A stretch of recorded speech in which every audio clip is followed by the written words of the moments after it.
রাহমাতাল লিল আলামিন আমার আব্দুল্লাহ ইবনে আব্বাসের প্রশ্নের জবাবে বলেন, আব্দুল্লাহ শোনো, বন্ধু বানাইবা দোস্ত বানাইবা এক নম্বর গুণ লাগবে মান যাক্কারাকুম বিল্লাহ রুয়াতুহু, যার চেহারার দিকে তাকালে আল্লাহর কথা স্মরণ হয়। এক নম্বর গুণ লাগবে এমন মানুষটারে বন্ধু বানাও। নবী আমার বলেন, এই আব্দুল্লাহ এমন গুণ যদি পাও তারে তুমি বন্ধু বানাও, দুস্থ বানাও, পেল না বন্ধু বানানো যাবে না। এরই নবীর উম্মতের দল, যুবক মুরব্বী, পর্দার অন্তরের আম্মা জানারা, রাহমাতাল লিল আলামিন আমার দামি গুণের কথা বললেন, যার চেহারার দিকে তাকালে আল্লাহর কথা স্মরণ হয়। কার চেহারার দিকে তাকালে আল্লাহর কথা স্মরণ হয় জানো? যেই যুবক আমার নিজের যৌবনের ফ্যাশনটি কুরবান করার পর সুন্নতি টুপি মাথায় দিল, দাড়ি লম্বা করলো, পকেটের মধ্যে মিসওয়াক ঢোকালো, গায়ের মধ্যে সুন্নতি পোশাক ঝরালো, এই সমস্ত যুবকদের চেহারার দিকে তাকালেই তো আসমানের রব জমিনের রব আল্লাহর কথা স্মরণ হয়। রাহমাতাল লিল আলামিন আমার বলেন, এরি আব্দুল্লাহ 2 নম্বর গুণ লাগবে বন্ধু যে বানাবা, তার 2 নম্বর কোয়ালিটি লাগবে ওয়াজাদা ফি ইলমিকুম মানতিকুহু, যার কাছে গেলে ইলম পাওয়া যায়, জ্ঞান পাওয়া যায়, ভালো ভালো মাসআলা মাসাইল শিক্ষা করা যায়, তারে বন্ধু বানাও। কিন্তু আমি কাকে বন্ধু বানাইলাম? যার কাছে গেলে নিত্য নতুন আপডেট ভার্সন গান পাওয়া যায় তাকে বন্ধু বানালাম, যার কাছে গেলে নাটক পাওয়া যায় তারে বন্ধু বানাইলাম, যার কাছে গেলে সিনেমা পাওয়া যায় নিত্য নতুন তারে বন্ধু বানাইলাম। অথচ নবী আমার বলেন 2 নম্বর গুণ লাগবে যার কাছে গেলে ইলম পাওয়া যায়। রাহমাতাল লিল আলামিন আমার 3 নম্বরে বলেন, এরি আব্দুল্লাহ শোনো, 3 নম্বর গুণ লাগবে যাকে তুমি বন্ধুরূপে গ্রহণ করবা, তার 3 নম্বর গুণ লাগবে ওয়াযাক্কারাকুম বিল আখিরাতি আমালুহু। রাহমাতাল লিল আলামিন আমার বলেন, আব্দুল্লাহ 3 নম্বর গুণ লাগবে যার আমল দেখলে আখিরাতের কথা স্মরণ হয়। এই 3 গুণওয়ালাকে বন্ধু বানাও।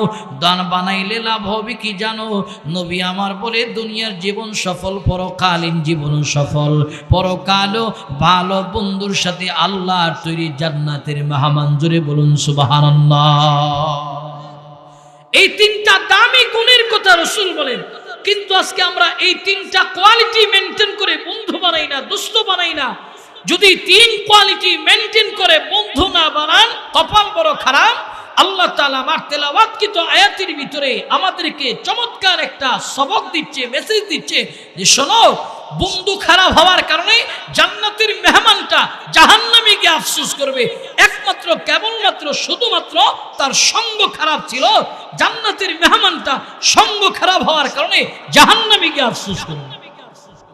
আল্লাহর নবীর জামানার বেঈমান, মক্কার সবচেয়ে টপ লেভেলের বেঈমান, প্রিয় ভাইয়ের আমার, নাম তার উকবা বিন আবি মুঈত। সে বেঈমান হওয়ার পরও তার মধ্যে গুরুত্বপূর্ণ একটা আমল ছিল। সে আমল হলো, সে ব্যবসা করে শাম এবং সিরিয়া থেকে ব্যবসা করে আসার পর ব্যবসা বাণিজ্যের থেকে যেই টাকাটা আয় হয়, আয়ের লভ্যাংশ টাকাটা সে 2 ভাগে ভাগ করে, 1 ভাগ নিজের খরচের জন্য, আরেকটা ভাগ থেকে মক্কার সবচেয়ে ভালো মানুষটাকে দাওয়াত করে খাওয়ানোর জন্য। সে বেঈমান হওয়ার পরও তার মধ্যে মানুষকে মেহমানদারি করানোর যে একটা গুণ আছে, এই গুণটা দুনিয়ার সাধারণ কোনো গুণ নয়। রাসূল বলেন, নিরাপদে আসানের সঙ্গে আল্লাহর জান্নাতে যাওয়ার আমল হলো মানুষকে মেহমানদারি করানো, খানা খাওয়ানোর গুণ। জোরে বলুন আল্লাহু আকবার। কিন্তু আজকে আমরা অনেক সময় আমাদের বাবা, দাদা, মা এদের ইসালে সওয়াবের নিয়তে খানার ইন্তজাম করি। এই যে খানার ইন্তজাম করলাম, এই খানার সম্পূর্ণ হক কাদের? এই খানার সম্পূর্ণ হক হলো গরিব, ফুকাহারা, অসহায়, দরিদ্র মানুষ, এদের হক। কিন্তু আজকে আমাদের অবস্থা হলো, এদেরকে দাওয়াত দিলে ভালোভাবে এদেরকে মেহমানদারি করা হয় না, আপ্যায়ন করা হয় না। এলাকার টপ লেভেলের সুদখোর, ঘুষখোর, মদখোর, জোয়ারি, এদেরকে নিয়ে ডাইনিং টেবিলে বসে খাবার দেওয়া হয়। আর অসহায় দরিদ্র মানুষকে দাওয়াত দিলে একেবারে বাড়ির বাহিরে আমরা তাদেরকে আপ্যায়নের ব্যবস্থা করি। এই হলো বর্তমানে চিত্র। জোরে বলুন ঠিক কিনা? অথচ গরিব খেয়ে যদি শুকর আদায় করে, এই শুকরিয়াতে আপনার নাজাতের জন্য জরিয়া হবে। এই কারণে গরিবকে খাওয়ান। ক্ষুধার্ত মানুষ আপনার কাছে চাইছে, ইশারা দিচ্ছে যে আমার ক্ষুধা লাগছে, আপনি তারে 1 কাপ চা আর রুটি খাওয়াইয়া দিয়েছেন, মেহমানদারি করাইছেন। তো এই 1 কাপ চা আর রুটি হতে পারে আপনার নাজাতের ওসিলা। আমল দিয়া যে জান্নাতে যাবেন এমন গ্যারান্টি কেউ দিতে পারে না যে আমি আমল করছি, আমল নিয়ে যেতেছি জান্নাত আল্লাহ আমাকে দিবে, এমন কোন গ্যারান্টি কেউ দিতে পারবে না। কোন আমল আল্লাহ তাআলার কাছে প্রিয় হয় বলা যায় না। এই কারণে যখন কোনো ক্ষুধার্ত মানুষ আসবে তাকে ফিরিয়ে দিও না, তৌফিক থাকলে তার একটু রিজিকের ব্যবস্থা করে দাও। হতে পারে এই রিজিকের ব্যবস্থার কারণে নাজাতের ওসিলা হতে পারে। কারণ মেহমানদারি করানোর গুণটা দুনিয়ার সাধারণ গুণ। রাসূল বলেন জান্নাতে যাওয়ার আমল ধরে বলুন সুবহানাল্লাহ। রাসূলের জামানার বেঈমান উকবা বিন আবি মুআইত, সে বেঈমান হওয়ার পরও তার মধ্যে মেহমানদারি করানোর গুণ আছে। রাসূল বললেন 4টা গুণ যেই মানুষের মধ্যে থাকবে এই মানুষগুলি আসানির সঙ্গে আল্লাহর জান্নাতের মেহমান জুড়ে বলুন সুবহানাল্লাহ। 1 নম্বর রাসূল বলেন আফশুস সালাম ওয়া আত'ইমুত তুআম ওয়াসিলুল আরহাম ওয়াসাল্লু বিল লাইলি ওয়ান নাসু নিআম তাদখুলুল জান্নাতা বিসসালাম। রাহমাতাল লিল আলামিন আমার বলেন 1 নম্বর নিরাপদে জান্নাতে যেতে চাও, নবী আমার বলেন 1 নম্বর গুণ লাগবে আফশুস সালাম, সমাজের ভিতরে সালামের আদান প্রদান ঘটাও। রাহমাতাল লিল আলামিন আমার বলেন দিল থেকে অহমিকা নামিয়ে তোমরা সমাজের ভিতরে সালাম দাও। কিন্তু আমাদের অবস্থা হলো, সমাজের বাস্তব চিত্র হলো, মুরব্বী যুবককে দেখলে সালাম দেয় না, যুবক মুরব্বীকে দেখলে সালাম দেয় না। প্রশ্ন যদি করা হয় মুরব্বী বাবা কেন যুবক কে সালাম দাও নাই, বলে আমি কেন দেব, আমি বয়সে মুরব্বী, আমার দাড়ির মধ্যে পাকন ধরেছে, চুলের মধ্যে পাকন ধরেছে, যুবক আমাকে দেবে। এই কথার দ্বারা প্রমাণ হলো মুরব্বী আপনার দিলের ভিতরে বয়সের অহমিকা। নওজোয়ানকে যদি জিজ্ঞেস করা হয় যুবক কেন তুমি মুরব্বীকে সালাম দাও না, বড় মুরব্বীর গায়ে ক্ষমতা নাই, আমার গায়ে যৌবনের বড় পাওয়ার, মুরব্বী আমাকে দেবে। এই কথার দ্বারা যুবক তুমিও প্রমাণ করলা তোমার দিদের ভিতরে যৌবনের অহমিকা ঢুকে গেল। ছোট ভাই বড় ভাইকে দেখলে সালাম দেয় না, বড় ভাই ছোট ভাইকে দেখলে সালাম দেয় না, বাপ সন্তানকে দেখলে সালাম দেয় না, সন্তান বাবাকে দেখলে সালাম দেয় না। জিজ্ঞেস যদি করা হয় ছোট ভাই কেন বড় ভাইকে সালাম দাও না, বলে লজ্জা পায়, বাবা সন্তানকে কেন দাও না, বলে লজ্জা পায়। কিন্তু সালাম দিতে লজ্জা পায়, সমাজের একটা জায়গায় তার লজ্জা পায় না। বাপ সন্তান ছোট ভাই বড় ভাই মিলিয়া একই চায়ের দোকানে ফ্যামিলির সব মানুষকে নিয়ে ঘরের ভিতরে উলঙ্গ মহিলার তামাশা একসাথে দেখতে পারে, ওখানে কোনো লজ্জা নাই, হায়া নাই। সালাম দিতে গেলেই একদল মানুষ বড় লজ্জা পায়। এই হলো সমাজের বাস্তব অবস্থা, জোরে বলুন ঠিক কিনা। রাহমাতাল লিল আলামিন আমার বলেন 1 নম্বর সালাম, সমাজের ভিতরে সালাম দাও। সালাম অহমিকা অন্তর থেকে নামাও। মাটির মানুষ অহমিকা করে লাভ নাই। এরি নবীর উম্মতের দল যুবক মুরব্বী পর্দার অন্তরাম্মা জানেরা, মাটির মানুষ কিসের আবার অহমিকা, কিসের দাম্ভিকতা। মাটির মানুষ অহংকার করিয়া লাভ নাই। মাটিকে আল্লাহ তাআলা যেমন সহনশীল ধৈর্যশীল বানালো, তুমিও সহনশীল ধৈর্যশীল হয়ে দাও। কিন্তু আমি মাটির মতন সহনশীল নয়, ধৈর্যশীল নয়। মাটিকে আল্লাহ কেমন সহনশীল ধৈর্যশীল বানালো। এরি নবীর উম্মতের দল, মাটি এমন সহনশীল ধৈর্যশীল, মাটিকে আপনি যেটাই করতেছেন সেটাই করা যায়। মাটি এমন ধৈর্যশীল। ওই যে মেঘনা নদীর উপরে মেঘনা সেতু ইঞ্জিনিয়ার বানালো, পদ্মা নদীর উপরে পদ্মা সেতু ইঞ্জিনিয়ার বানালো। সেতু বানাইতে গিয়ে মাটি ফাঁকা করার প্রয়োজন হয়েছে, মাটি ফাঁকা করে দিয়েছে। ব্রিজটাকে, এত বড় ব্রিজটাকে মাটি ধরে রাখলেন সহনশীল ধৈর্যশীল হয়া। যদি মাটি বলতো এত বড় ব্রিজ আমি ধরে রাখতে পারবো না, এত যানবাহন এটার উপর দিয়ে চলবে, আমি এটার লোড ধরে রাখতে পারবো না, যদি মাটি এই কথা বলে দৈনন্দিন 1 ইঞ্চি সম পরিমাণ নিচের দিকে চলে যেত। এতদিন পর খবরের কাগজের মধ্যে ছাপা হয়ে যেত ভারী যানবাহন বহন করে করে মেঘনা সেতু বিলীন হয়ে গেল।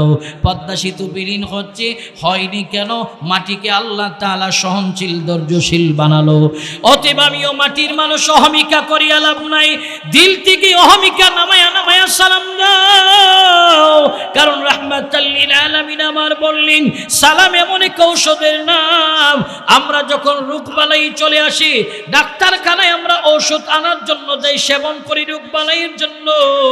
ঠিক নবী আমার বলেন সালাম এমন এক ঔষধ আর মেডিসিনের না। দুশ্মন আপনার সঙ্গে কথা বলে না, পেরিয়ে গেল 5 বছর, পেরিয়ে গেল 10 বছর, দুশ্মনের সামনে দাঁড়ায়া যদি মুস্কি হাসির মাধ্যমে সালাম দেওয়া হয়, সালামের বদলতে দুশ্মন পর্যন্ত আপন বন্ধু হবে। এই কারণে বলি মুমিনেরা অহংকার দিল থেকে না নামাও, অহংকার দিল থেকে নামাও, অহংকার নামায়া দিল থেকে সমাজের ভিতরে সালামের প্রচলন ঘটাও। অহমিকা করিয়া লাভ নাই। আমি আপনি তো জান্নাতের ইয়েসকাটও পাই নাই, জান্নাতের সুসংবাদও পেলাম না। জান্নাতের সুসংবাদওয়ালা মানুষের খবর নাও। রাহমাতুল লিল আলামিন সাহাবী আবু বকর রাদিয়াল্লাহু তাআলা আনহুর খবর নাও। জান্নাতের টিকিট পানেওয়ালা আবু বকর, দিলের ভিতরে অহমিকা নাই, তাকাব্বুরি নাই। আবু বকর কত দামি জানো? জান্নাতের ৮ দরজা থেকে স্লোগান আসবে, আহ্বান আসবে, আবু বকর আপনি আমার দরজা দিয়ে আল্লাহর জান্নাতে ঢুকুন, আমার দরজা দিয়ে আল্লাহর জান্নাতে ঢুকুন। এত দামি সাহাবী আবু বকর, এরপরও সালামের ব্যাপারে কোনো অহমিকা নাই। কত দামি আবু বকর জানো? আম্মা জান আয়েশা সিদ্দিকা রাদিয়াল্লাহু তাআলা থেকে বর্ণিত হয়, আম্মা জান একদিন রাত্রেবেলা ঘুমের ঘরে গেল। ঘুমের ঘরে যাওয়ার পর নজরটা আকাশের দিকে পড়লেন। আকাশের দিকে নজর পড়ার পর আম্মা জান চিন্তা করলেন, এত সুন্দর আকাশ আল্লাহ বানালো, আকাশটারে সুন্দর করে তারকারা সেটিং করেছে। এই আকাশের তারকারাজি সম পরিমাণ কার ইবাদতের আমল আছে আল্লাহর নবীকে জিজ্ঞেস করতে হবে। রাহমাতাল লিল আলামিন আমার এই কালিমাতুল্লাহর দাওয়াত দেওয়ার পর আম্মা জানের ঘরে যখন তাসটি বানলো, আম্মা জান গিয়া বলে, নবী আমার একটা কথা বলবো বলবো বলে বলে দিন পেরিয়ে যায়, রাত চলে যায়। নবী আমার বলেন কি কথা বলো? রাহমাতাল লিল আলামিনের বিবি বলেন, নবী আমার এই যে আকাশ আল্লাহ বানানো বলে, আকাশটারে সুন্দর করে তারকারা সেটিং করেছে বলে, হ্যাঁ এই যে আকাশের তারকারা যে সম পরিমাণকার ইবাদতের আমল আছে আপনার কাছে কেবল জানতে চাই। নবী আমার বললেন, আয়েশা তুমি কি জানো এই আকাশের তারকারা যে সম পরিমাণকার ইবাদতের আমল আছে? বলে, না রাসূল, জানবার জন্যই তো নবীকে আমি প্রশ্ন করলাম। নবী আমার আম্মা জানকে বুকে নিয়েছে, বুকে নিয়ে বলেন, আয়েশা এই আকাশের তারকারা যে সম পরিমাণ ইবাদতের আমল রয়েছে আমার প্রিয় সাহাবী হযরতে ওমরের নাম বলার পর আম্মা জান আয়েশা সিদ্দিকার চেহারাটার মধ্যে মলিনতার ছাপ চলে আসলো। রাহমাতাল লিল আলামিন আমার বুঝতে পেরেছে আয়েশা আমাকে প্রশ্ন করেছে, প্রশ্নের জবাবে আমি ওমরের নাম বললাম, কেন আয়েশার আব্বাজি আবু বকরের নাম বলেনি? এতেই বোধহয় বেজার হয়ে গেল। নবী আমার আবার পরক্ষণে বলেন, আয়েশা তুমি আমাকে প্রশ্ন করেছো, জবাবে ওমরের নাম বলেছি, এতেই বোধহয় তোমার চেহারার মধ্যে মলিনতার ছাপ চলে আসলো। আম্মা জান আয়েশা সিদ্দিকা নবীকে বললেন, হ্যাঁ ইয়া রাসূলুল্লাহ। রাহমাতাল লিল আলামিন আমার আম্মা জানের কপালে চুমু খায়া বলেন, আয়েশা শোনো, আমার আবু বকর আল্লাহ তাআলার কাছে কত দামি জানো? এই আকাশের বিশাল তারকারাজি সম পরিমাণ, বিশাল আকাশের তারকারাজি সম পরিমাণ আমার প্রিয়তম সাহাবী হযরতে আবু বকরের এক রাত্রির আমল। জোরে বলুন সুবহানাল্লাহ।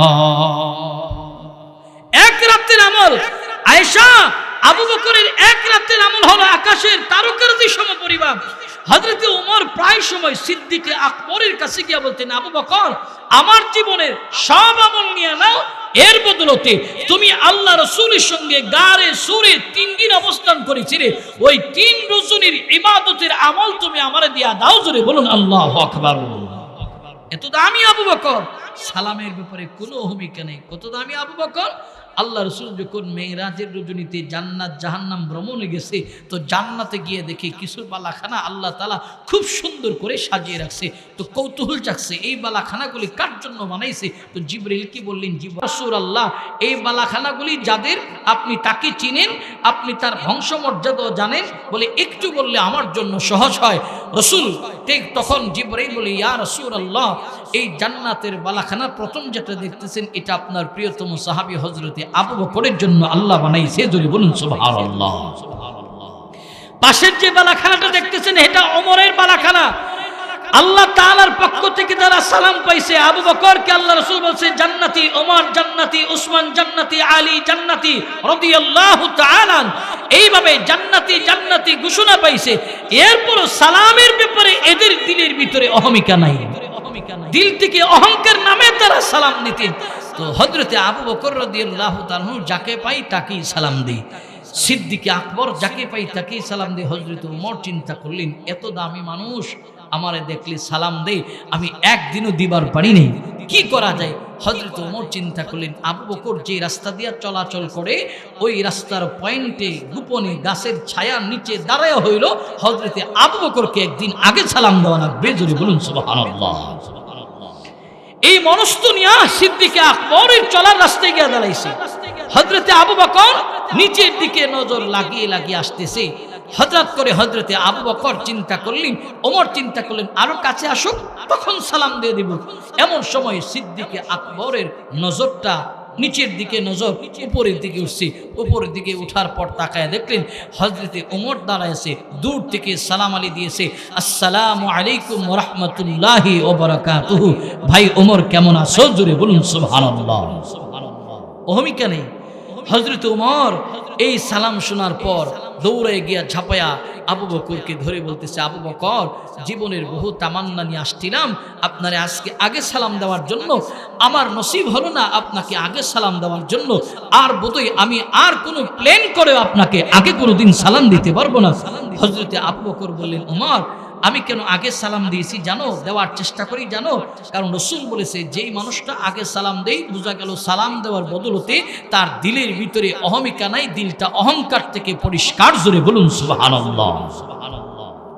এই কারণে মুরব্বী যখন যুবককে একদিন আগে সালাম দিবে, তখন যুবক চিন্তা করবে, মুরব্বী চাচা গতকাল আমারে আগে সালাম দিয়েছিল, আজকে চাচা আমার সামনে পড়ার সাথে সাথে তারে সালাম দিতে হবে। আজকে মুসলমান সালামটাকে সহিষ্ণুভাবে দিতে পারে না।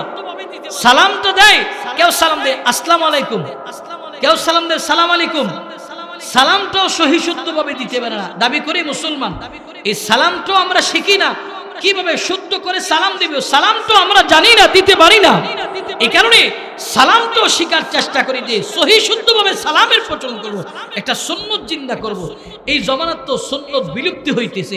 সালাম দাও মানে সুন্নত জিন্দা করা, রাসূলের একটা সুন্নত জিন্দা করা। আর নিরাপদে জান্নাতে যাওয়ার এক নম্বরে আমল হলো, রাসূল বলেন আফশুস সালাম, সমাজের ভিতরে সালামের প্রচলন ঘটাও। জোরে বলুন সুবহানাল্লাহ। এই কারণে এক নম্বর আমল হবে, এক নম্বর আমল আমাদের আজ থেকে সমাজের মধ্যে যাকে পাবো তাকে সালাম দিব। ছোটকে পাইলে স্নেহ করে সালাম দিব, বড়কে পাইলে শ্রদ্ধা ভক্তি নিয়ে সালাম দিব। যদি আমরা এই সালামের আদান প্রদান ঘটাইতে পারি, আমাদের সমাজের মধ্যে বিভেদ, হিংসা, হানাহানি, মামলা, মোকদ্দমা কোনো কিছুই থাকবে না।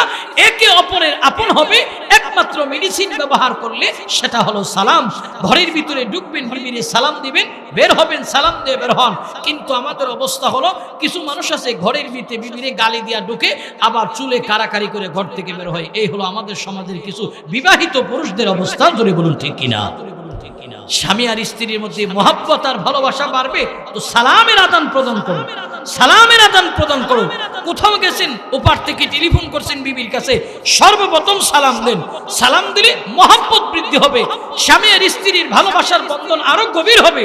প্রিয় ভাইয়ের আমার, আজকে সালামের আদান প্রদান স্বামী স্ত্রীর মধ্যে নেই, ভাইয়ে ভাইয়ের মধ্যে নেই, বাবা সন্তানের মধ্যে নেই। এরপরে সমাজের ভিতরে যাদেরকে নিয়ে আমরা পঞ্চায়েত কায়েম করে চলি, এদের মধ্যে একে অপরের মধ্যে সালামের আদান প্রদান নাই। এক নম্বর নিরাপদে আসানির সঙ্গে জান্নাতে যাব তো এক নম্বর গুণ লাগবে সালাম। আল্লাহ তাআলা আমাদেরকে সালামের গুণ হাসিল করার তৌফিক দেখ, সকলে বলুন আমিন। দুই নম্বর গুণ হলো ওয়া আতিঈমুত তুআম, মানুষকে খানা খাওয়াও, মেহমানদারি করো। এই মেহমানদারি করানোর গুণটাই ছিল আল্লাহ রাসূলের জামানার সবচেয়ে বড় বেঈমান উকবা বিন আবি মুআইত। সে ব্যবসা করে শাম সিরিয়া থেকে আসার পর লভ্যাংশ টাকা নিয়ে চিন্তা করতেছে আমার বাড়িতে কাকে দাওয়াত দেওয়া যায়। একজন আইসা বলেন, তুমি কি চিন্তা করো? বলে, আমার বাড়ির খানার ইন্তজামে সবচেয়ে ভালো মানুষটাকে দাওয়াত দেওয়ার চিন্তা করতেছি। তখন ওই ব্যক্তি বললেন, তুমি সবচেয়ে ভালো মানুষ খুঁজতেছো? বলে, হ্যাঁ। বলে, মক্কা কেন, পুরা পৃথিবী যদি তুমি তালাশ করো, আখেরি জামানার পয়গম্বর মুহাম্মদুর রাসূলুল্লাহ সাল্লাল্লাহু আলাইহি সাল্লামের মতো ভালো মানুষ আর পাইবা না। তুমি তোমার খানার ইন্তজামে রাসূলকেই দাওয়াত দাও। জোরে বলুন সুবহানাল্লাহ। আল্লাহ রাসূলের মতো ভালো মানুষ পূর্বে ছিল, নবীর মতো ভালো মানুষ পূর্বে ছিল, কিয়ামতের আগে নবীর মতন এমন ভালো মানুষ আসবে না, ছিলও না, আসবেও না। এ কারণে এই কথাটা শুধু আমরা মুসলমানরা বলি না, একজন খ্রিস্টান 100 মনীষীর জীবনী লিখেছে। যার নাম হলো মাইকেল এইচ হার্ট। 100 মনীষীর জীবনী লিখতে গিয়ে আমার আপনার নবীর প্রশংসা 1 নম্বরে রেখেছে। এইচ হার্টকে প্রশ্ন করলেন, এই তুমি খ্রিস্টান হওয়ার পরও 1 নম্বরে তুমি নবী মুহাম্মদ রাসূলুল্লাহর প্রশংসা লিখছো কেন? এইচ হার্ট বললেন, আমি যখন 100 মনীষীর জীবনী নিয়ে রিসার্চ করলাম, গবেষণা করলাম, আমি যখন পাণ্ডুলিপি লিখব তখন আমার দিল সাক্ষ্য দিচ্ছে যে 100 মনীষীর জীবনী আমি পড়েছি, তবে সবচেয়ে ফার্স্ট সবচেয়ে বেস্ট হলো নবী মুহাম্মদ রাসূলুল্লাহর জীবনী। এই কারণে আমি তার নামটা 1 নম্বরে লিখলাম। জোরে বলুন সুবহানাল্লাহ। 1 নম্বরে রেখেছে রাসূলের নাম। বেঈমান উকবাকে বললেন, তে নবীর দাওয়াত দে। উকবা বিন আবি মুআইত নবীর বাড়ি হাজির হলো। রাহমাতাল লিল আলামিনের বাড়িতে উকবা বিন আবি মুআইত গিয়ে হাজির হয়ে গেল। নবীর বাড়িতে হাজির হয়ে আল্লাহর পয়গম্বরকে উকবা বিন আবি মুআইত বললেন, নবী আমার, আপনার বাড়িতে আমি একটা মাকসাদ আর উদ্দেশ্য নিয়ে হাজির হইলাম। নবী বললেন, কি উদ্দেশ্য বলো? এরই নবীর উম্মতের দল রাহমাতাল লিল আলামিনকে বেঈমান উকবা বলেন, নবী আমার, আমি আমার বাড়িতে খানার ইন্তজাম করি, আয়োজন করি, প্রত্যেক বছর মক্কার ভালো ভালো ভালো ভালো মানুষকে দাওয়াত দিয়ে খানা খাওয়াই। আজকের অনুষ্ঠানে আমি যে আয়োজন করব, এই অনুষ্ঠানে আপনাকে প্রধান আকর্ষণ হিসেবে দাওয়াত দিবার চাই। আপনি কি আমার দাওয়াত গ্রহণ করবেন? আমি বেঈমান হিসেবে আপনার বাড়িতে দাওয়াত নিয়ে আসলাম। রাহমাতাল লিল আলামিনের সামনে দাওয়াত দেওয়ার পর নবী আমার গভীর থেকে গভীরভাবে চিন্তা ভাবনা করলেন। চিন্তা ভাবনা করিয়া নবী বললেন, ঠিক আছে, তুমি আমাকে দাওয়াত দিয়েছো, তোমার দাওয়াত আমি গ্রহণ করলাম। আলহামদুলিল্লাহ রাব্বিল আলামিন। রাহমাতাল লিল আলামিন আমার দাওয়াত গ্রহণ করার পর পরের দিন সাহাবাত মাইন্দির জামাত নিয়া নবী আমার বেঈমান উকবার বাড়িতে খানার জন্য গেল।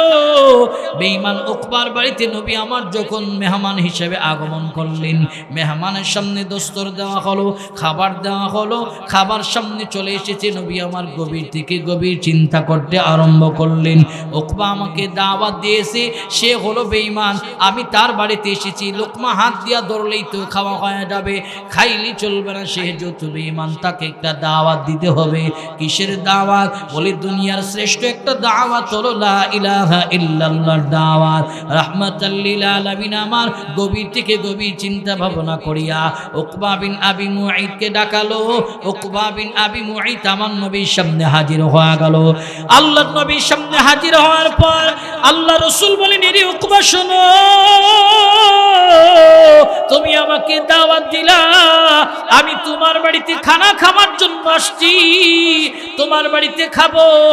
খাওয়ার আগে তোমাকে আমি নবী একটা কথা বলতে চাই, তুমি আমার একটা কথা রাখবা কিনা বলো। উকবা বললেন, নবী আমার, একটা কেন, হাজার শত কথা বললো, আপনার কথা রাখবো। রাহমাতাল লিল আলামিন আমার বলেন, হাজার কথা বলবো না, একটা কথাই বলবো, একটা কথাই দুনিয়ার হাজার কথার চেয়ে দামি কথা।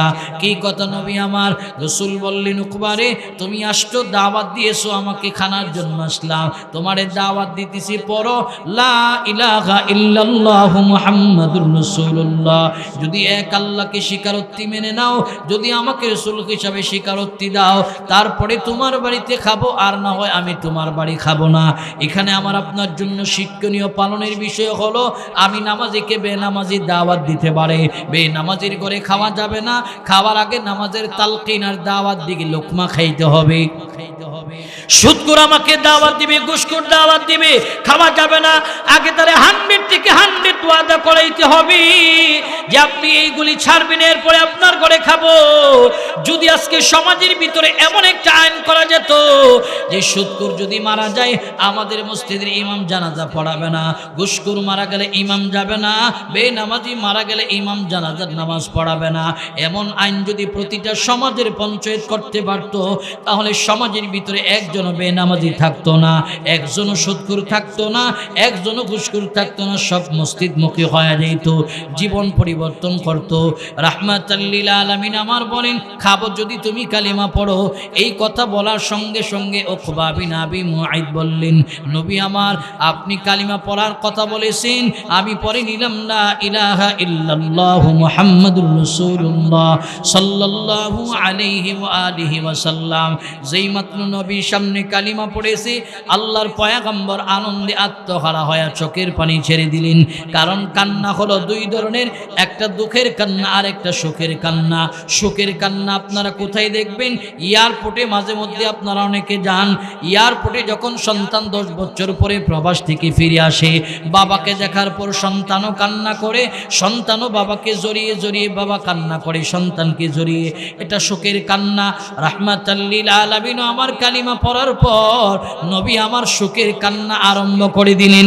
রাহমাতাল লিল আলামিনের চোখের কোটায় পানি চলে আসলো, কারণ নবী চিন্তা করতেছে এত বড় একজন বেঈমানকে দাওয়াত দিলাম, সে কালিমা পড়লো, এতে করে ইসলামের দাওয়াতি কাজ করার জন্য আরো সহায়ক হয়ে গেল। রাহমাতাল লিল আলামিন বেঈমান উকবার হাতটাকে ময়দানে উঁচু করে ধরে বললে, এই ময়দানের মানুষেরা শুনো, উকবা আজ থেকে জান্নাতি, সে জান্নাতের মেহমান। কারণ রাসূল বলেছে আল ইসলামু ইয়ানহাদিমু মা কানা ক্বাবলা, যদি কোনো মুসলিম থেকে মুসলমান হয়, হিন্দু থেকে মুসলমান হয়, খ্রিস্টান থেকে মুসলমান হয়, ইহুদি থেকে মুসলমান হয়, বৌদ্ধ থেকে মুসলমান হয়, এই মানুষটা এতটাই নিষ্পাপ যেমন করে একটা নবজাতক শিশু মায়ের গর্ভ থেকে জন্ম হওয়ার পর নিষ্পাপ, তার কোনো গুনাহ নাই। ঠিক কালিমা পড়ার পর হিন্দু যদি কালিমা পড়ে, বৌদ্ধ যদি কালিমা পড়ে, নাসারা যদি কালিমা পড়ে, কালিমা পড়ার পর সে এতটাই নিষ্পাপ হয়ে যায় যেন তার কোনো গুনাহ নাই। রাহমাতাল লিল আলামিনের সামনে কালিমা পড়েছে, নবী আমার তাকে সবার সামনে জান্নাতি ঘোষণা করলেন। এই জান্নাতের মেহমান ঘোষণা করিয়া নবী যখন আমার বাড়ি চলে গেল, এই জান্নাতি মেহমান ঘোষণা করিয়া নবী বাড়ি যাওয়ার পর উকবা বিন আবি মুআইতের বাল্যকালের একজন বন্ধু, সে শাম সিরিয়া থেকে ব্যবসা করে মক্কায় আসছে। আসার পর উকবার কালিমা পড়ার ঘটনা পুরা মক্কায় যখন ছড়িয়ে গেল, উমাইয়া ইবনে খালফ কি তার পরিচয়? উমাইয়ার পরিচয় হলো হযরতে বেলাল হাফসি রাদিয়াল্লাহু তাআলা আনহুর মনিব। হযরতে বেলালকে উমাইয়া কত কষ্ট দিল, গরম বালির উপরে শোয়া, বুকের উপরে প্রচন্ড ভারী পাথর দিয়া বলেছে বেলাল ঈমান ছেড়ে দাও। বেলাল বলে লা ইলাহা ইল্লাল্লাহ, লা খালিকা ইল্লাল্লাহ, লা মালিকা ইল্লাল্লাহ, লা রাজিকা ইল্লাল্লাহ, এক আল্লাহর উপর ঈমান আনলাম, ঈমান দেওয়া যাবে না। রাহমাতাল লিল আলামিনের সাহাবী হযরতে বেলালে অত্যাচার করেছে, জুলুম করেছে, এরপর ঈমান ছাড়ে নাই। হযরতে বেলালের মনিব হলো উমাইয়া ইবনে খালফ। এই উমাইয়া হলো উকবা বিন আবি মুআইতের বাল্যকালের বন্ধু। উকবা বিন আবি মুআইতের কালিমা পড়ার ঘটনা শোনার পর উমাইয়া দৌড়ে গিয়া উকবার বাড়িতে হাজির হয়ে গেল। কিরে উকবা, শুনেছি তুই নাকি নবী মুহাম্মদ রাসূলুল্লাহর হাতে হাত রেখে কালিমা পড়লি। এর নবীর উম্মতের দল, যুবক মুরব্বী, পর্দার অন্তরাম্মা জানেরা, নবীর কালিমা পড়ছো, এই কথা বলা মাত্র উকবা বিন আবি মুআইত বলেন, এর উমাইয়া শোনো, তুমি যে শুনেছো ঘটনা ঠিক, আমি কালিমা পড়েছি, তবে এই ঘটনাও ঠিক। আমি দিল থেকে, অন্তর থেকে নবীর হাতে হাত রেখে কালিমা পড়ি নাই। আমি কেবলমাত্র শুধুমাত্র নবী মুহাম্মদ রাসূলুল্লাহকে আমার বাড়িতে খাওয়ানোর কালিমা পড়লাম, পলিটিক্সের কালিমা পড়লাম, রাজনীতির কালিমা পড়লাম। আমি আমার নবী যে আমার বাড়িতে আসছে, তিনি প্রধান আকর্ষণ হিসেবে এসেছে। যদি তিনি আমাকে কালিমার কথা বললেন, এখন যদি আমি না খাই তিনি চলে যাবে, আর তিনি যদি চলে যায় খানা পুরাটাই নষ্ট হবে। নবীকে খাওয়ানোর কালিমা পড়লাম।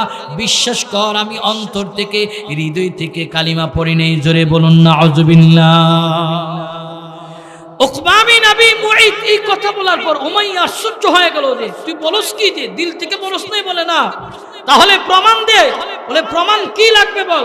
বলে আমার সঙ্গে চল, নবী মুহাম্মদ রাসূলুল্লাহর বাড়ি যাবি, রাসূলের সামনে দাঁড়ায়া তোর মুখের থুতুটা নবীর চেহারায় ফিকে মারবি, এরপরে বিশ্বাস হবো তুই দিল থেকে কালিমা পড়স নাই। তোরে বলুন নাউযুবিল্লাহ। খেয়াল করেন, আল্লাহ রসুল যারে জান্নাতি ঘোষণা করছে, এই মানুষটা এখন জাহান্নামে যাবে। এই জায়গা থেকে আমাদের আলোচনার টার্নিং পয়েন্ট, যে বুঝতে হবে যে জান্নাতি ঘোষণা করছে রসুল, সে এখন জাহান্নামে যাবে। একমাত্র সঙ্গ তার খারাপ, সঙ্গ খারাপ। এ কারণে সঙ্গ খারাপ এমন মানুষের সঙ্গে চলা যাবে না। কারণ সবাইকে বন্ধু বানানো যাবে না, সকলকে ফ্রেন্ড লিস্টে জায়গা দেওয়া যাবে না। অনেকে আমাকে বন্ধু হওয়ার জন্য রিকোয়েস্ট পাঠায়, সবাইকে আমরা অ্যাকসেপ্ট করা যায় না। বেছে বেছে বেছে বেছে আমরা যেরকম বন্ধু বানাই, ঠিক দুনিয়াতে চলতে গেলেও এমন বন্ধু লাগবে যে যে আমাকে জান্নাত দেখায়া দেখায়া, দুনিয়ার সঠিক পথ দেখায়া দেখায়া আল্লাহর জান্নাত পর্যন্ত নিয়ে যাবে, এমন মানুষটাকে আমার সঙ্গী বানাতে হবে, বন্ধু বানাতে হবে। বন্ধু তো এমন হওয়া উচিত যে বন্ধু আমাকে দুনিয়া তো আল্লাহর জান্নাতের রাস্তা দেখাবে, দুনিয়া থেকে কিভাবে আল্লাহর জান্নাতে যাব সেই পথে আমাকে পরিচালিত করবে, এমন বন্ধু হওয়া চাই। সঙ্গ খারাপ এমন বন্ধু আমরা চাই না, কারণ এই বন্ধু আমাকে ধাক্কায়া ধাক্কায়া আল্লাহর জাহান্নামে নিয়ে যাবে। প্রিয় ভাইয়ের আমার, খারাপ মানুষের সাথে উঠা বসা করা যাবে না। রাসূল বলেন, আল মারউ মা মান আহাব্বা ইলাই, যার সাথে যার মহব্বত তার সাথে তার কিয়ামত। আপনার মহব্বত যদি খারাপটার সঙ্গে হয়, সে করে জাহান্নাম পর্যন্ত আপনারা নিয়ে যাবে। আর মহব্বত যদি ভালো মানুষটার সঙ্গে হয়, সে আপনাকে মহব্বতের বন্ধনে আবদ্ধ করে আল্লাহর জান্নাত পর্যন্ত নিয়ে যাবে। জোরে বলুন আল্লাহু আকবার। এই কারণে সঙ্গ ভালো, দোস্তের সোহবত অনেক দামি, অল্প সময়ের জন্য সেটা হয় খুব দামি। প্রিয় ভাইয়ের আমার, বাদশাহ সুলতান মাহমুদ গজনবী রহমাতুল্লাহি আলাইহি, তিনি একটা রাজ্যের, বিশাল বড় রাজ্যের বাদশাহ।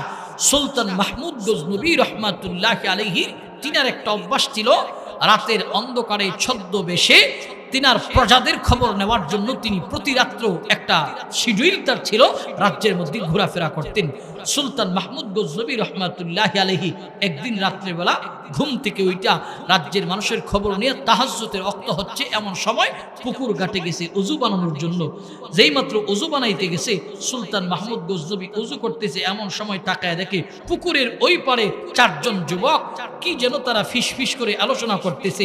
সুলতান মাহমুদ গজনবী রহমাতুল্লাহ আলাইহি চিন্তা করলেন, আমি যেহেতু তাহাজ্জুদের নামাজ আদায় করার জন্য উযু বানাইতে পুকুর ঘাটে আসছি, ওরাও বোধহয় আমার মতন তাহাজ্জুদ গুজার, তারাও বোধহয় পুকুর ঘাটে আসছে উযু বানানোর জন্য। কারণ যেই রকম তার ধারণা ওই রকম, যেই রকম তার ধারণা ওই রকম। সুলতান মাহমুদ গজনবী তাহাজ্জুদ গুজার, তিনি মরতে করতেছে, ওরাও তাহাজ্জুদ গুজার। কিন্তু ওই পারে চারজন ছিল ইন্টারন্যাশনাল ডাকাত, তারা ডাকাতি করার জন্য আসছে। তারা চিন্তা করতেছে, আমরা যেহেতু ডাকাতি করতে বের হয়েছি, পুকুরের ওই পারে যারে দেখা যাইতেছে সেও বোধহয় আমাদের মতন ডাকাতি করার জন্য একলা বের হয়েছে। কারণ যেই রকম তার ধারণা ওই রকম। উদাহরণ দিলে কথাটা জেহেনে বুদ্ধিমূল হবে। হিন্দু আর মুসলিম দুজন খুব গভীর সম্পর্ক, দুস্থ। তো হিন্দু মুসলিম একদিন তাদের ইমার্জেন্সি প্রয়োজনে পথ চলতেছে, ক্লান্ত মানুষ গিয়ে একটা গাছের নিচে বসছে। এই গাছের মধ্যে আবার পেঁচা বসা, অনেকগুলি পেঁচা ডাকাডাকি করতেছে। হিন্দু এবার মুসলিমরে বলতেছে, দোস্ত বলতো দেখি, এই যে পেঁচা মগ ডালে বসে কি বলতেছে? বলে তুমি বলো আগে। বলে তুমি বলো আগে। তখন মুসলমান বললে যে আমাকে পেঁচার ভাষা শুনতে দাও। মুসলমান গভীরভাবে পেঁচার ভাষা শুনে বলতেছে, দোস্ত পেঁচাই বলতেছে আল্লাহ রাসূল খুদা। এই কথা বলা মাত্র হিন্দু বলতেছে, না তোর ধারণা ঠিক না। বলে তাহলে তুমি বলো। পেঁচাই কি বলতেছে যেন? বলে কি? বলে পেঁচাই বলতেছে হরে কৃষ্ণ রাধা। দুজন মিলে ঝগড়া আরম্ভ করছে। হিন্দু বলতেছে আমারটা ঠিক, আর মুসলমান বলতেছে আমারটা ঠিক। এই দুইজনের ঝগড়া দেখার পর এই রাস্তা দিয়ে যাইতেছেন একজন বণিক ব্যবসায়ী। তাদের ঝগড়া দেখে তাদেরকে বলতেছে, এই তোমরা ঝগড়া করো কেন?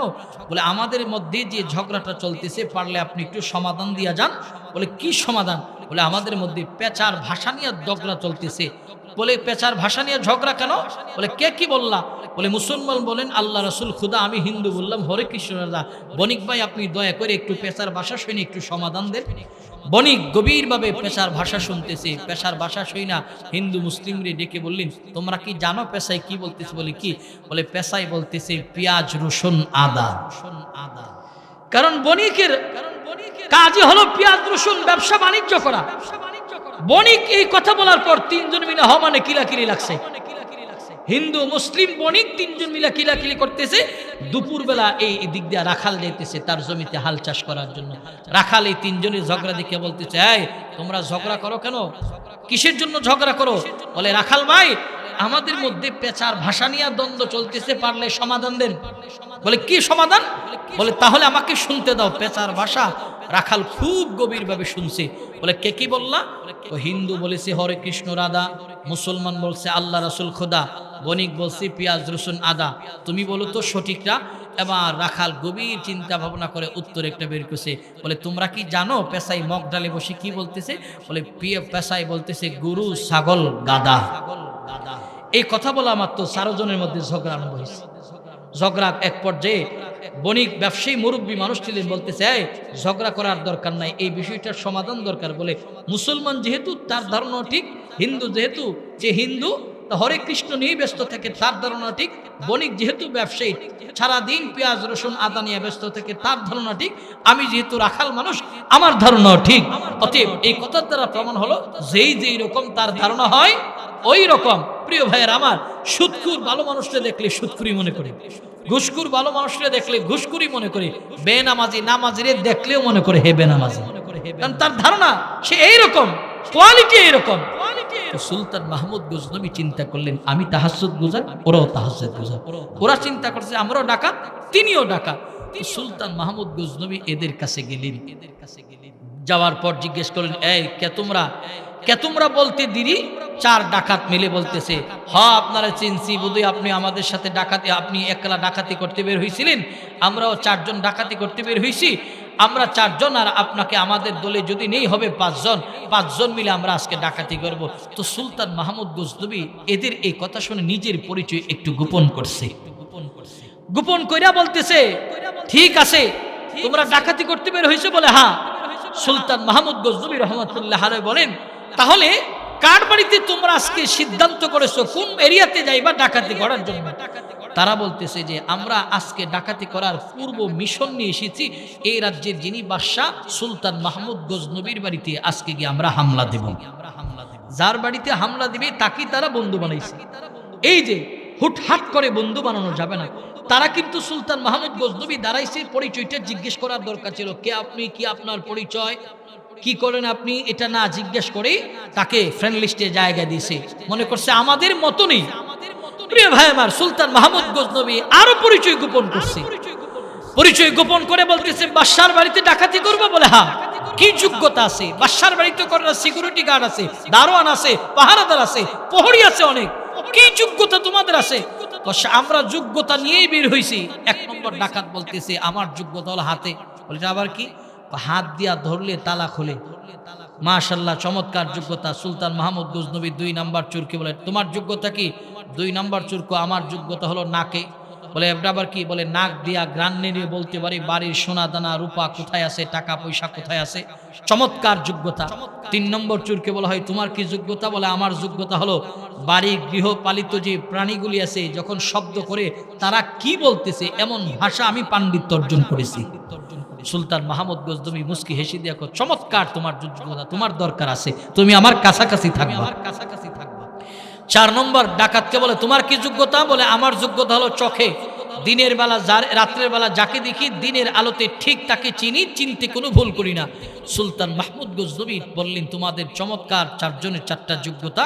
4 জন মিলে এবার বাদশা মহোদয়কে বলতেছে আপনি যে আমাদের সঙ্গে যাবেন মুরব্বী, আপনারও তো যোগ্যতার প্রয়োজন, কারণ চুরি করতে গেলে যোগ্যতার দরকার আছে না নাই? যদিও এটা খারাপ জিনিস, এটা যোগ্যতা লাগে, যোগ্যতা না থাকলে ইচ্ছা মতো পেদানি খাইতে হইব। মুজাদ্দিদুল মিল্লাহ শাহ আশরাফ আলী থানভী রহমাতুল্লাহ আলাইহি চমৎকার একটা ওয়াকিয়া বলছে যে থানা বনে একজন বুজুর্গ আল্লাহওয়ালা ছিলেন, তার বাড়িতে ডাকাতি হামলা করতে পারে নাই, সবার বাড়িতে ডাকাতি কম বেশ করছে, চুরি করছে, কিন্তু আল্লাহওয়ালার বাড়িতে কোনোদিন ডাকাতি করতে পারে না, কারণ আল্লাহওয়ালারা শেষটা তো এটি জিকরুল্লাহ, আল্লাহর জিকির করে, জিকির করার কারণে তাদের বাড়িতে চুর আসতে পারে না। তো আল্লাহর ওলিকে চুরেরা প্রতিদিন জিজ্ঞে চাচা আজকে কোন দিকে যাইবেন, কোন দিকে যাইবেন? একদিন আল্লাহর ওলি বলতেছে বহুদূর যাব, বহুদূর যাব, এই কথা বললেন। বলার পর চোরেরা চিন্তা করলেন আজকে রাত্রে তার বাড়িতে হামলা দেওয়ার দরকার। চোরেরা চিন্তা করলেন আজকে হামলা দেব, আর আল্লাহর ওলি ওই দিক দিয়ে নিজের বিবিকে বাজার সদাই করে দিয়ে বলছে বিবি রান্না বান্না করে সুন্দর করে রাখবা, সুন্দর করে সাজিয়ে রাখবা, তোমাকে রাত্রে ডিস্টার্ব করবো না, আমি এসে আমার নিজের মতন করে খাবো। এই কথা বলে সে চলে গেছে, দিনই তাকা যায় দূরে কোথাও চলে গেছে। মুজাদ্দিদুল মিল্লাহ শাহ আশরাফ আলী থানভী বলেন যে এমন সময় রাত্র গভীর হয়েছে, তো চোর ওই আল্লাহর ওলির ঘরের ভিতরে ঢুকছে। খেয়াল করেন, ঘরের ভিতরে ঢোকার পর চোর তো সবাই চুরি করতে জানে, কিছু চেষ্টা টাইপের চোর আছে, হের কাছে টাকা পয়সার দরকার নাই, হের কাছে মানুষের অল্প অল্প যে জিনিসগুলো যেগুলির কোনো মূল্য নাই এটার দাম তার কাছে আছে। প্রিয় ভাইয়ের আমার, তো চোর তারা গিয়া কাজ বন্টন করছে, একজন হান্ডি পাতিল গুছাইবে আর একজন গড়ের স্বর্ণ অলংকারগুলি কোথায় সে একটু তালাশ করবে। হান্ডি পাতিল নিতে গিয়ে যে চোর হান্ডি পাতিল নিবে গুছাবে, সে গিয়ে দেখে সুন্দর করে কড়াইয়ের মধ্যে তাকায় দেখে গুড়া মাছের তরকারি সুন্দর সুন্দর করে রান্না বান্না করে রাখছে। এই দৃশ্য দেখা তার জিহ্বায় পানি আসতে, শেষরা চোর তো সে এবার গুড়া মাছের তরকারি দিয়া লোকমা বানায়া বানায়া খাইতেছে। একটা খাইছে, দ্বিতীয়টা খাইছে, তৃতীয়টা খাইছে, চতুর্থটা মুখে দেবে এমন সময় শুনে আল্লাহর ওলি জিকির করে তার বাড়ির উঠান আসছে।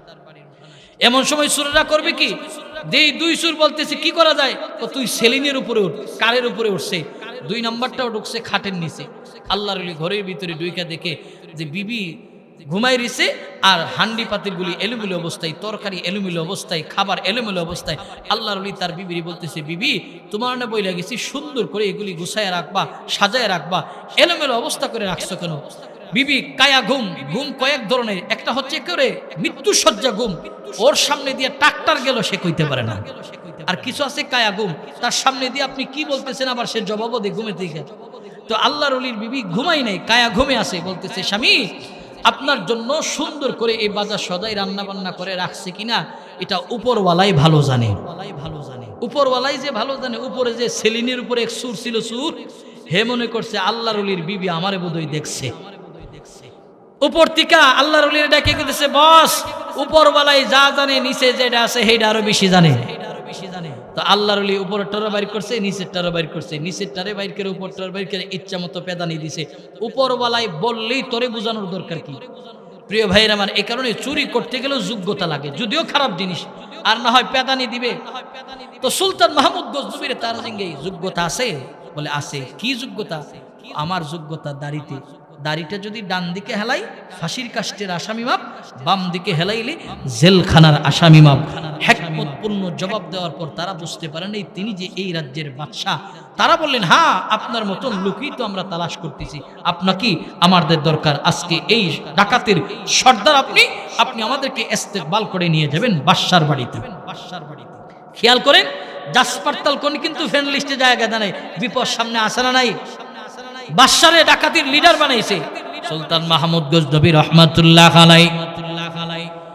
বাড়ির মধ্যে প্রবেশ করলো। প্রবেশ করার পর সুলতান মাহমুদ গজনবীর বাড়িতে 4 ডাকাত, 4 যোগ্যতাওয়ালা যাওয়ার পর ডাকাতি আরম্ভ করলেন। করে করে করে করে মাল সামানা যখন একত্রিত করলেন, এমন সময় বাড়ির গৃহপালিত প্রাণীগুলি ডাকাডাকি আরম্ভ করলেন। সুলতান মাহমুদ গজনবী বললেন, এই ভাষা পাণ্ডিত্য অর্জন করেনওয়ালা, কথাই বলো তোমার যোগ্যতা খাটিয়ে এই গৃহপালিত প্রাণীগুলি কি বলতেছে? বলতেছে বাড়ির মালিক মহাজন সঙ্গে আছে, টেনশন নাই। অতএব আপনি বাড়ির মহাজন কেমনে হন? আপনার গায়ে তালিযুক্ত সিরাফালা কাপড়, আপনি বাদশা হবেন না। বোধহয় আমার ধারণা কমপ্লিট ভুল হয়ে গেল। রাহমাতাল এই বাদশা সুলতান মাহমুদ গজনবীর বাড়িতে ডাকাতি করে করে বাদশাকে নিয়ে মালসা বানিয়ে যখন এরিয়া পার হয়ে যাবে, সুলতান মাহমুদ গজনবী রহমাতুল্লাহ আলাইহি নিয়ে একটা ঘরের ভিতরে গিয়ে আবদ্ধ, ঘরের ভিতরে ঢুকলো। ঢুকে 4 চোর মালামাল বন্টন করলো। মালামাল বন্টন করার পর সুলতান মাহমুদ গজনবীকে বললেন, মুরব্বী আপনি যেহেতু আমাদের সঙ্গে আজকে নতুন এড হলেন, আপনাকে কোনো মাল সামানা দিলাম না, আগামীকাল যদি সাক্ষাৎ হয় পুরোপুরি মাল আপনাকে দিয়া দেব। রাহমাতাল লিল আলামিনের উম্মতেরা শোনো। সুলতান মাহমুদ গজনবী রহমাতুল্লাহ আলাইহি বলেন, ঠিক আছে তোমরা আরামে ঘুমাও, আমার বাড়ি কাছে আছে, আমি আমার বাড়িতে চললাম। এই কথা বলার পর সুলতান মাহমুদ গজনবী ঘরের বাহির দিয়া তালাবদ্ধ করে রাজদরবারে হাজির হয়ে গেল। রাজদরবারে যাওয়ার পর সুলতান মাহমুদ গজনবী রহমাতুল্লাহ আলাইহি গিয়া বলে, এরে আমির ওমারা কোথায়? যাও আমাদের রাজ্যের ভিতরে বেরাঙ্গরের ভিতরে 4 জন ডাকাত ঘুমায় আছে, এদেরকে ধইরা সোজা আমি সুলতান মাহমুদ গজনবীর রাজ সিংহাসনের সামনে ইনাদার পড়াবা। এরি নবীর উম্মতের দল, যুবক মুরব্বী, পর্দার আম্মা জানেরা, খেয়াল করে অল্পর জন্য বন্ধু বানাইছে। সুলতান মাহমুদ গজনবীর সামনে ওই 4 ডাকাতকে ধরে আনলো। সুলতান মাহমুদ গজনবীর সামনে দাঁড়িয়ে দাঁড়িয়ে দাঁড়িয়ে দাঁড়িয়ে তারা কান্না আরম্ভ করলেন। 3 জন কান্না করে, আরেকজন মুস্কি মুস্কি হাসে। সুলতান মাহমুদ গজনবীর চেহারার দিকে তাকায়, হাসি দেয়।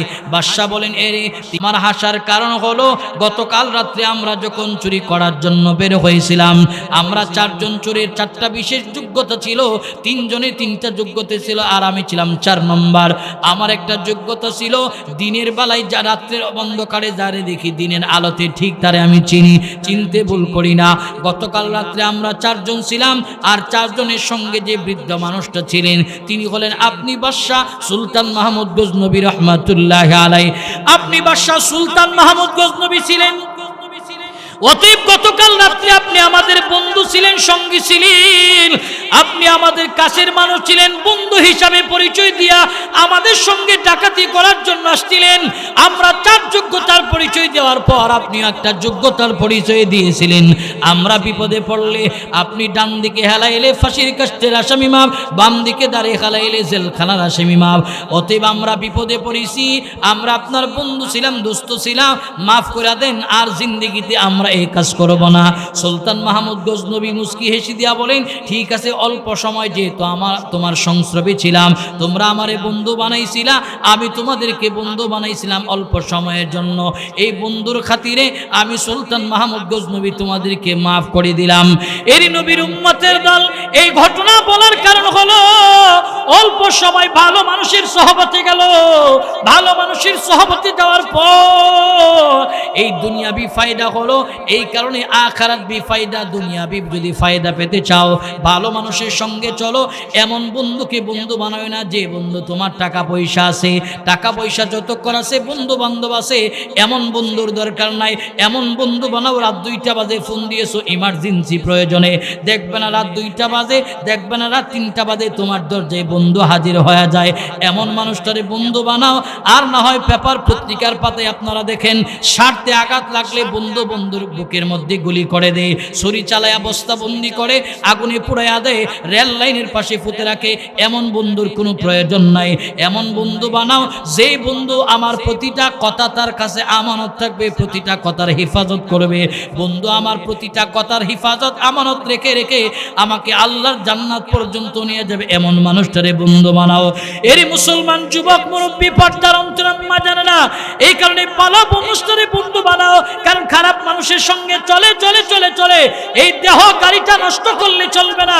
খারাপ মানুষের সাথে চলে চলে আমার জীবন বরবাদ করে চলবে না।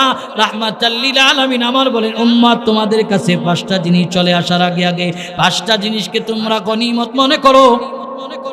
রাহমাতাল লিল আলামিন 1 নম্বরে বলেন, ইগতানিম খামসান ক্বাবলা খামসিন, শাবাবাকা ক্বাবলা হারামিক, ওয়া সিহাতাকা ক্বাবলা সুকুমিক, ওয়া গিনাকা ক্বাবলা ফাকিরিক, ওয়া ফারাগাকা ক্বাবলা শুগলিক, ওয়া হায়াতাকা ক্বাবলা মাউতিক।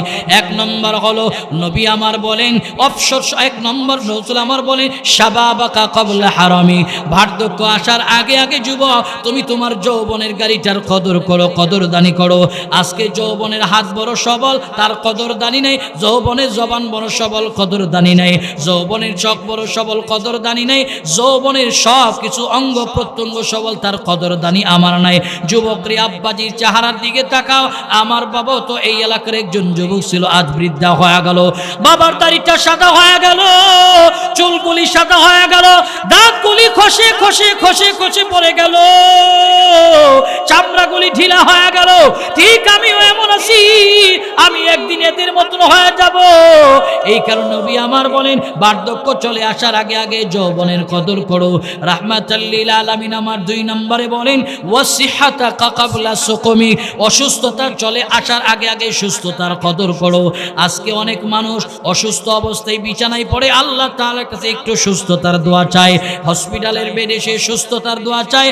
আমাকে আল্লাহ, আপনাকে আল্লাহ সুস্থতার নিয়ামত দিয়েছে, তার কদরদানি নাই।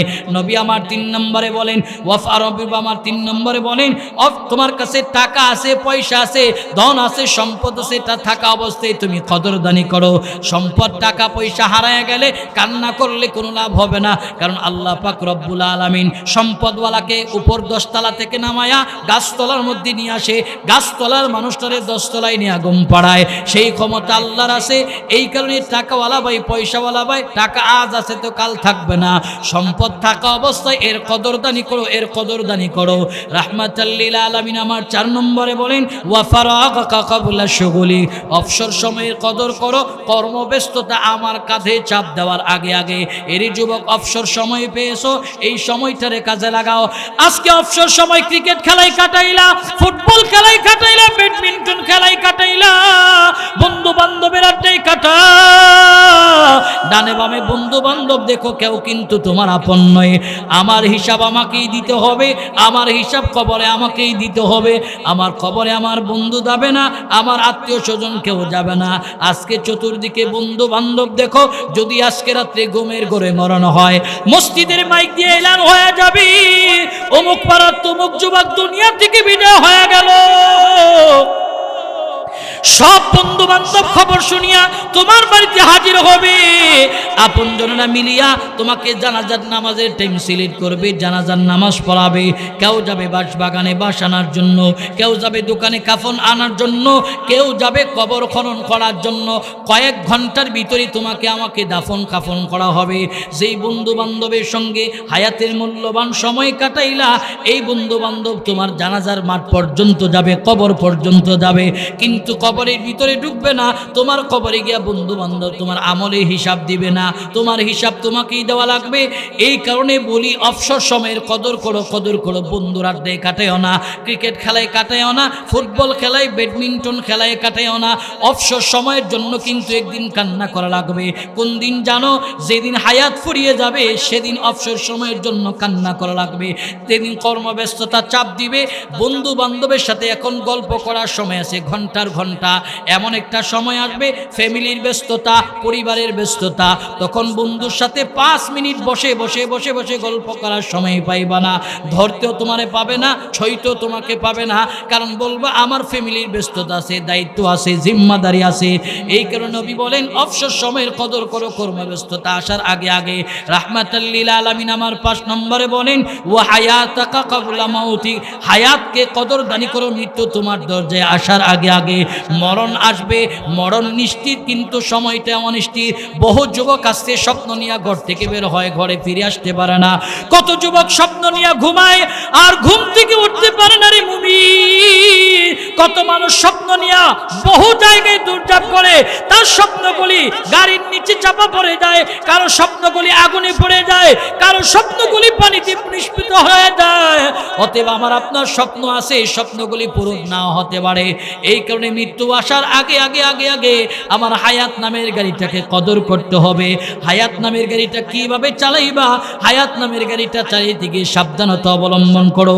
কারণ একটা গাড়ি যখন আমার এই এলাকা থেকে ঢাকায় যাবে, কক্সবাজার যাবে, সিলেটে যাবে, গাড়ির ভিতরে 3টা জিনিস ভালো কিনা দেখতে হয়। 1 নম্বর হলো চালক ভালো কিনা দেখো, 2 নম্বর হেল্পার যিনি ড্রাইভারকে ডান বাম সাপোর্ট দিবে ভালো কিনা দেখো, 3 নম্বর হলো গাড়ির টায়ার, তেল, অকটেন, পেট্রোল, এইগুলি সম্পূর্ণ 100 থেকে 100 ভালো আছে কিনা দেখো।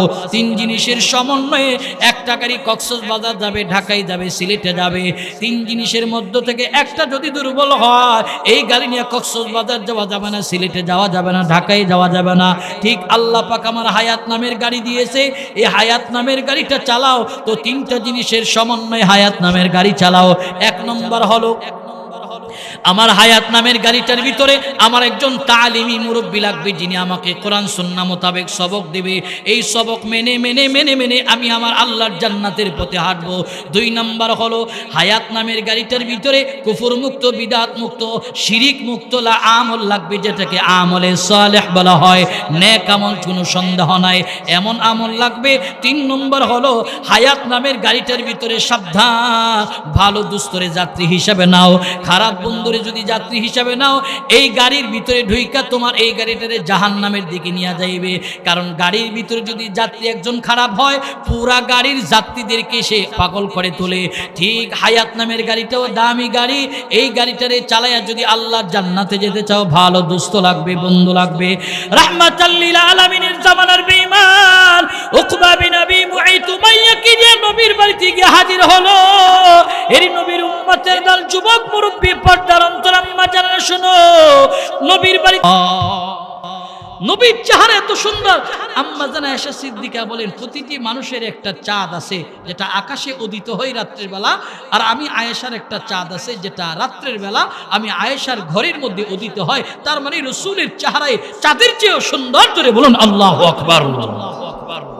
আম্মা জানা আয়েশা বলেন, আমার হাতের সুই একদিন কাজ করতেছি, সুইটা পড়ে গেছে। তো নবী আমার এই চেহারার কান্দন দেখা, আল্লাহ রাসূলের কান্না দেখা, আল্লাহ পাক রব্বুল আলামিন ডাইরেক্ট জিবরিলকে সূরাতুল ফুরকানের এই তেলাওয়াতকৃত আয়াত দিয়া পাঠিয়ে দেয়া রাসূলকে এসে জিবরিল সালাম দেয়। রাসূল বলতেছে, জিবরিল আমার আপন কেউ নয়। রাসূল বলতেছে, রাসূল জিবরিল আমার আপন কেউ নয়। জিবরিল বলে, রাসূল কান্না করবেন না, আপনার পক্ষে বেঈমানের বিরুদ্ধে আল্লাহ আয়াত নাযিল করেছে, সে আপনার চেহারায় থুতু দিয়েছে, আপনি তারে জান্নাতি ঘোষণা করছিলেন, চেহারায় থুতু দেওয়ার কারণে তার কিয়ামতের ময়দানে তার অবস্থাটা হবে কি? ওয়ায়াউমা ইয়া'আদ্দুয যালিমু আলা ইয়াদাইহি ইয়াকুলু ইয়া লাইতানি ইত্তাখাযতু মা'আর রাসূলি সাবিলা। রাসূল কিয়ামতের ময়দানে উকবা বিন আবি মুঈত নিজের আপন হস্তদ্বয়, নিজের হাত চিবিয়ে চিবিয়ে চিবিয়ে চিবিয়ে কামড়ে কামড়ে খাবে আর কিয়ামতের ময়দানে দৌড়াবে। কিয়ামতের ময়দানটা কেমন হবে? সূর্য অর্ধ হাত উপরে, নিচের জমিন তামার। তামার সঙ্গে কেন জমিনকে তুলনা দেওয়া হলো? তাফসীরকারক বলেন, তামার সঙ্গে এই কারণে তুলনা দেওয়া হলো কারণ লোহা একদিকে গরম দিলে অপর দিক গরম হয় না, কিন্তু তামা একদিকে গরম দিলে চতুর্দিক গরম হয়ে যায়। এই কারণে কিয়ামতের জমিনটা হবে তামা, সূর্য অর্ধ হাত উপরে। এমন একটা অবস্থায় উকবা দৌড়াবে আর বলবে, আহ ইয়া ওয়াইলাতা লাইতানি লাম আত্তাখিদ ফুলানান খলিলা। আফসোস করে দৌড়াবে আর বলবে, বদনসিব, কেন আল্লাহর নবীকে বন্ধু বানাইলাম না, কেন উমাইয়াকে বন্ধু বানাইলাম, রাসূলকে কেন বন্ধু বানাইলাম না।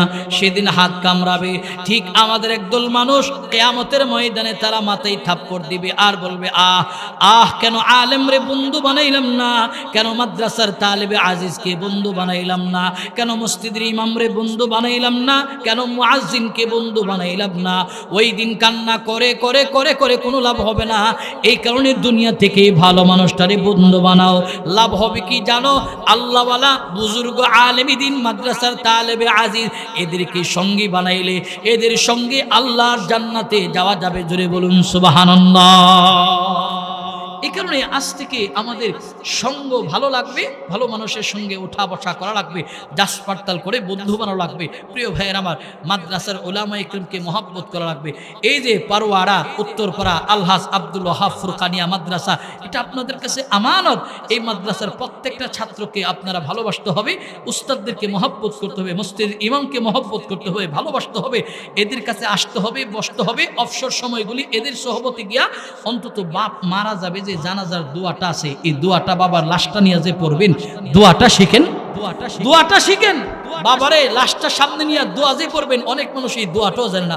অন্তত অবসর সময় মসজিদের ইমামের কাছে গিয়ে বলেন, হুজুর আমার এই দোয়াগুলি শিখে দেন, মাসনুন দোয়া শিখান, নামাজের দোয়া কালামগুলি শিখান, 5টা সূরা শিখিয়ে দেন, মসজিদে ঢুকতে 5টা সুন্নত, বের হতে সুন্নত শিখিয়ে দেন। অবসর সময়গুলি গিয়া কাজে লাগান, এদেরকে সঙ্গী বানান। এদেরকে দুশ্মন নয়, এদেরকে সঙ্গী দুশ্মন না বানায়, দুশ্মন যদি বানান সঙ্গী না বানায়া কিয়ামতের ময়দানে উকবা বিন আবি মুঈতের মতন আফসোস করা লাগবে। সেদিন আফসোস করলে কোনো লাভ হবে না। আল্লাহ পাক আমাদেরকে ভালো মানুষের সহবতে কাটিয়ে আমাদের বাকি জীবন কোরআন এবং সুন্নাহ মোতাবেক পরিচালনা করার তৌফিক দান করুক। সকলে বলুন আমিন।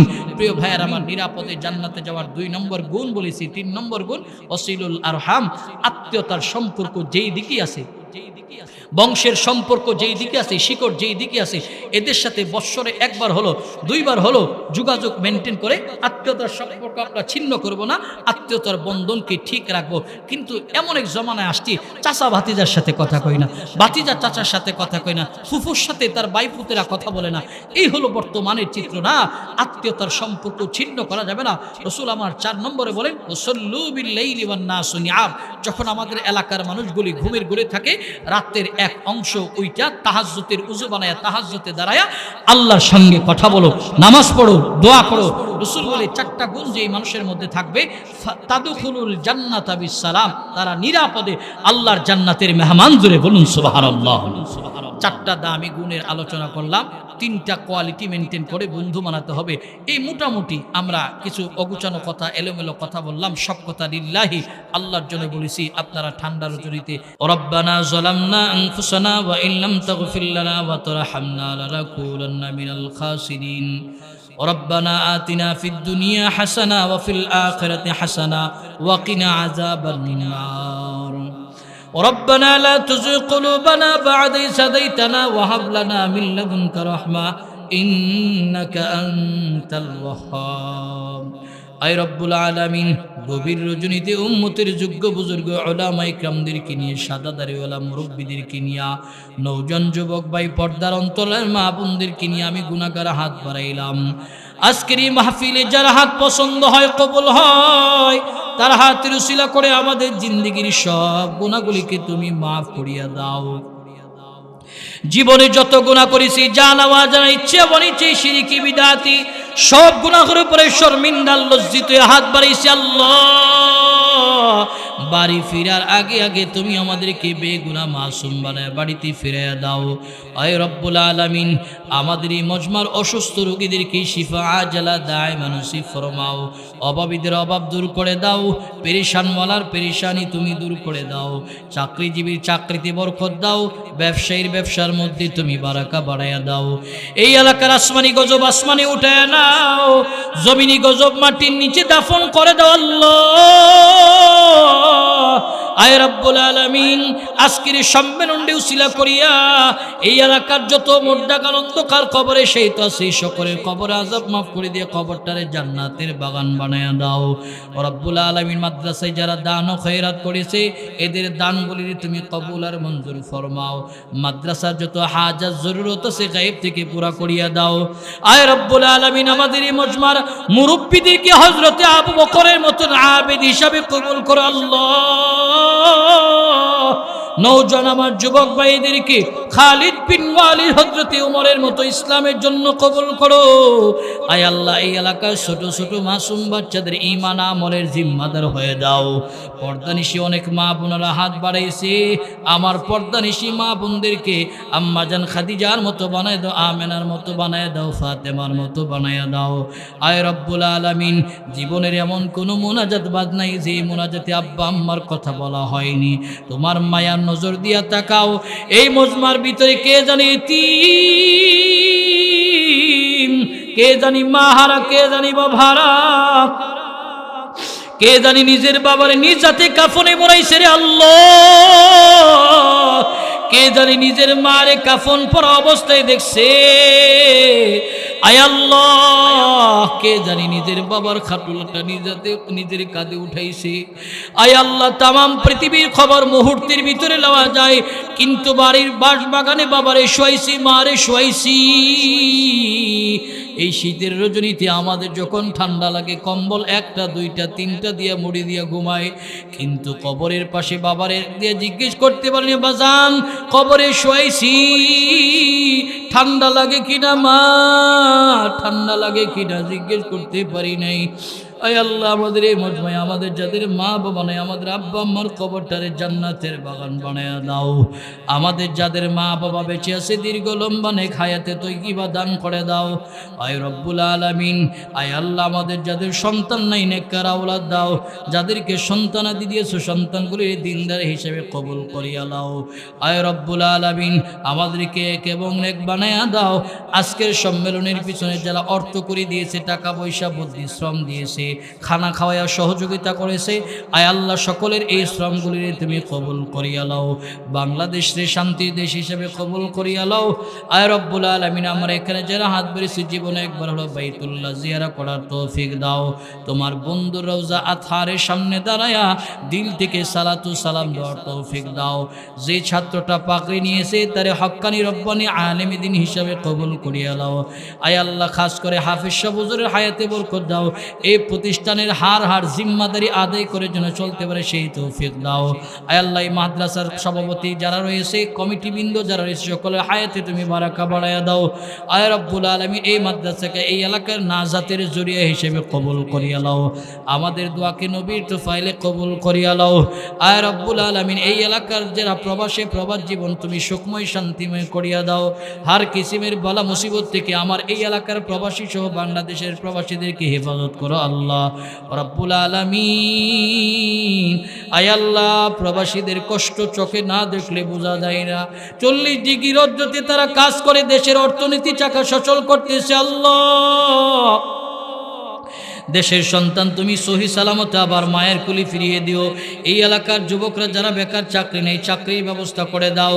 যেই যুবতী বন্দির বিবাহর বয়স হচ্ছে, সঙ্গত কারণ হচ্ছে না, আল্লাহ নেককার পাত্র ব্যবস্থা করে দাও। আর রব্বুল আলামিন, আমাদের এই মজমার সকলে দিলে জায়েজ মাকাসাদ পুরা করিয়া দাও। রব্বানা তাকাব্বাল মিন্না ইন্নাকা আনতাস সামিউল আলিম ওয়া তুব আলাইনা ইন্নাকা আনতাত তাওয়াবুর রহিম। সুবহানা রাব্বিকা রাব্বিল ইজ্জাতি আম্মা ইয়াসিফুন ওয়া সালামুন আলাল মুরসালিন। আমিন আমিন বিরহমাতিকা ইয়া আরহামার রাহিমিন।